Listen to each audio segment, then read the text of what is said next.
Hi guys! Magandang umaga guys!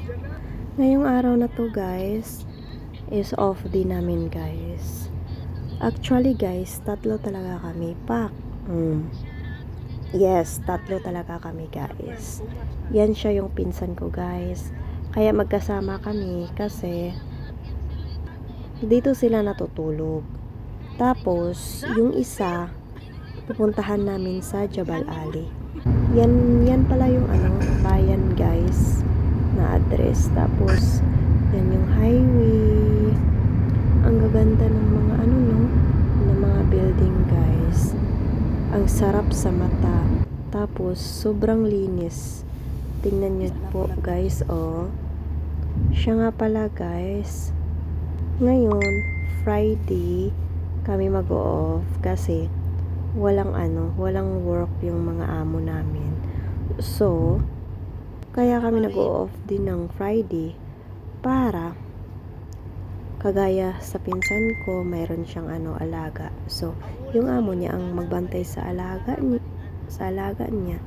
At ngayon guys, napag-usapan namin na sunduin na lang namin yung isa kasi nga hindi sila doon natulog sa bayan.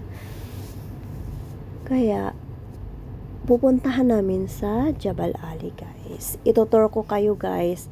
Ganito pala yung daan ng Kuwait City. Kuwait. Yan.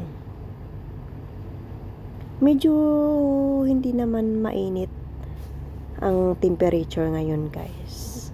Medyo okay na siya kasi nga papuntang papuntang palamig na eh. Kaya guys, malapit na kami sa Jabal Ali guys.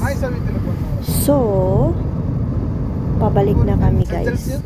Papunta na kami sa Malia City.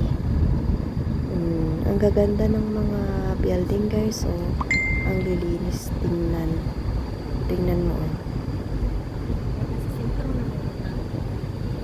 Hindi siya masyadong matraffic ngayon guys kasi nga Friday natutulog lang yung mga quality ngayon kasi walang work.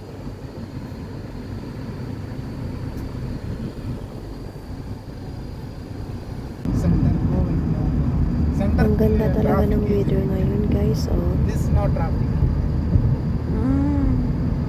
ang linis tingnan.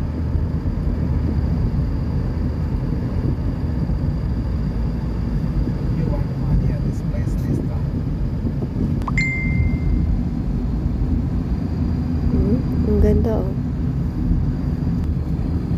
Ang ganda ng mga building guys. Siya nga pala guys, once lang kami nag-off day kasi nga syempre magasto. Tapos itong kasama ko, gusto niya kasing bumili ng gold doon sa Malia guys. So, pupuntahan namin guys. Siya nga pala guys, sabi ng taga-Maniho namin. Maganda daw yung seaside ng Malia.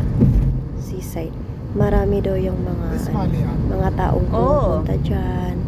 Lalo na ngayon, papunta na ng palamig na yung weather dito. Dyan sa gilid guys. Sabi niya yan yung Malia Seaside guys. Malapit na kami guys. Thank you for watching guys. God bless.